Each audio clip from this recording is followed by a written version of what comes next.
Hello. Hi, I'm responding to your question. Do you feel that intersectionality has ever impeded your progress in school or workplace? I mix that up. Workplace or school? Um, and I feel like it has. I have what a lot of people would term invisible disability. And I have both like mental health disability and I have like physical disability. And they're both somewhat like invisible. Like I almost never need a wheelchair. Um, and even though like sometimes I can't walk.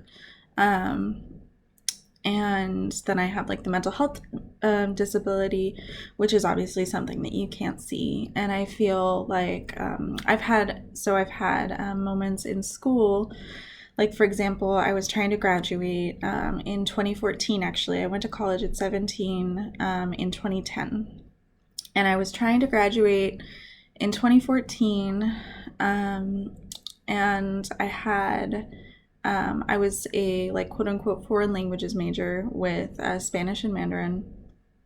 And in order to graduate, I had to study abroad.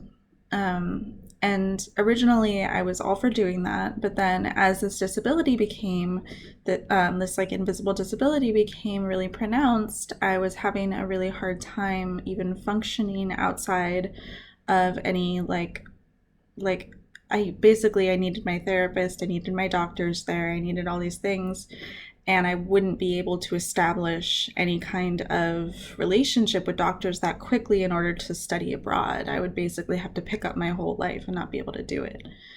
And so I appealed to the board of the school and I asked, can I'm basically like saying this is a legal issue.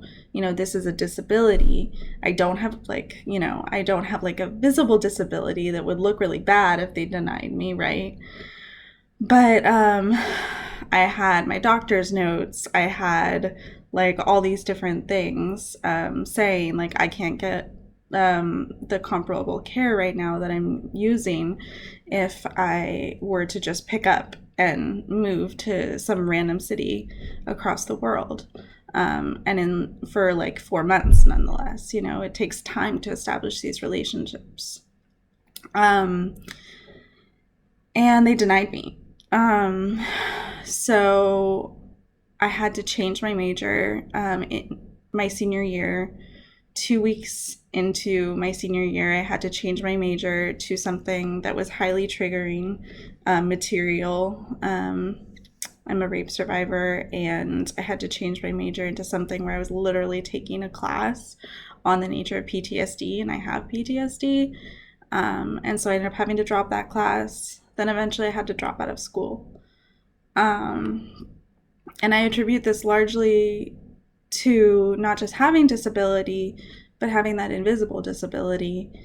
And I imagine, you know, I didn't feel necessarily like my role as a woman was like